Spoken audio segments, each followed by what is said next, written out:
ओम शांति। श्राद्ध के दिनों में हर व्यक्ति चाहता है कि हम अपने पूर्वजों को दुआएं दें। भोजन तो सब खिलाते हैं, प्रसाद भी सब बनाते हैं, लेकिन हमें उनको देनी है दुआएं। लेकिन कैसे दें, क्योंकि वो हमारे सामने नहीं है। पर दुआएं उन तक पहुंच जाएं, वो कैसे करें? क्योंकि दुआएं एक ऐसा सुरक्षा कवच है जो आप दूर बैठे व्यक्ति को भी दे सकते हैं, और दुआएं एक ऐसा बल है जो दूर बैठा व्यक्ति भी महसूस कर सकता है। तो क्यों ना श्राद्ध के दिनों में हम भी अपनों को दुआएं दें, अपने पितरों को या अपने पूर्वजों को दुआएं भेजें। भोजन तो कराएं, लेकिन उसके साथ साथ दुआएं भी जोड़ें, ताकि जहां पे भी उन्होंने जन्म लिया है वहां पर उनको हम ब्लेसिंग भेज सकें और वो उस ब्लेसिंग को रिसीव कर सके। क्योंकि आज व्यक्ति चाहता है कि हम अपनों को ब्लेसिंग दें, तो करना कैसे है, कौन सी विधि अपनानी है? तो जैसे आप बड़े प्यार से सुबह उठते हैं, अपने पूर्वजों के लिए आप जिस दिन भी श्राद्ध करते हैं, श्राद्ध के दिनों में सब अपने अपने पूर्वजों के अलग अलग दिन रखते हैं। जिस दिन आपने सोचा है कि मुझे अपने पूर्वजों के लिए आज का दिन मुकर्रर करना है श्राद्ध के लिए, तो उस दिन सुबह अमृत वेले उठें, जो 3 से 5 बजे का समय है। उस समय उठ करके उन आत्माओं को बहुत पावरफुल वाइब्रेशन भेजें कि परमात्मा की शक्तियां उन सब आत्माओं पर पड़ रही हैं, मेरे पूर्वजों तक पड़ रही हैं, और जिस घर में उन्होंने जन्म लिया है वहां पर भी वो शक्तियां जा रही हैं, और मेरे जो पूर्वज हैं या पितर हैं वो उन शक्तियों को रिसीव कर रहे हैं। अगर उनके मन में कोई भी ऐसी बातें हैं जो उलझन में हैं या दुखी हैं या अशांत हैं, उन्हें शांति प्रदान करें। कई बार क्या होता है, मनुष्य आत्मा जब शरीर छोड़कर जाती है तो कहीं ना कहीं बच्चा बनकर वो कुछ ना कुछ समय तक पिछली यादों को याद करती है और रोती रहती है। आपने देखा होगा कई बार बच्चा सोया सोया एकदम रोना शुरू कर देता है, और हम कई बार कहते पता नहीं इसको क्या हो गया, और कई बार सोया सोया भी एकदम हंसना शुरू हो जाता है। तो हमारे अंदर बहुत सारे संकल्प चलते हैं।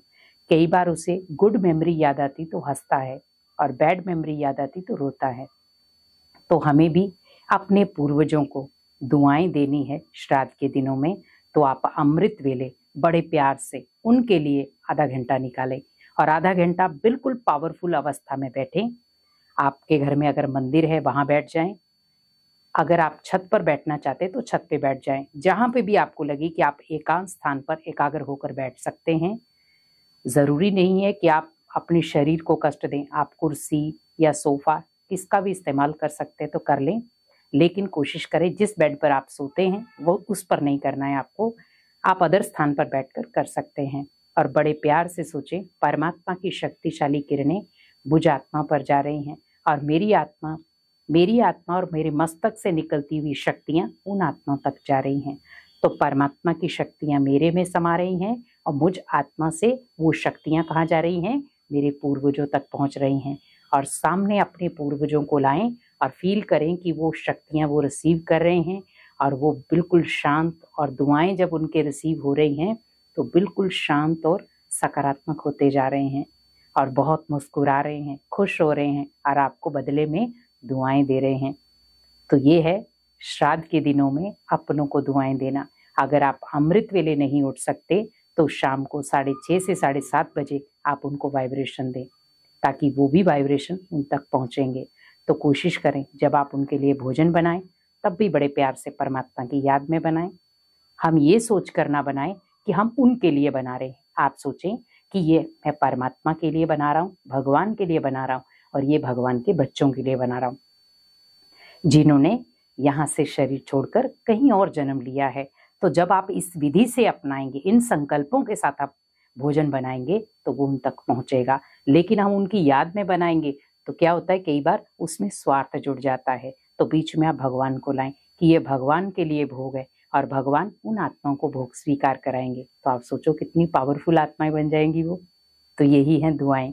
तो आप भी श्राद्ध के दिनों में अगर आप पितरों के लिए या अपनों के लिए श्राद्ध करते हैं तो आप इस विधि को अपनाएं और उन तक अपनी दुआएं पहुंचाएं, क्योंकि दुआएं एक ऐसा बल है जो बड़े से बड़ी शक्तिहीनता को कमजोर कर देता है।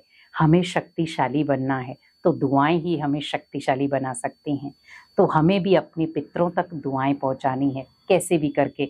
तो इस विधि से जब आप अपने पितरों तक दुआएं पहुंचाएंगे तो वो आत्माएं भी दुआएं रिसीव करेंगी और आपको बल भी देंगी।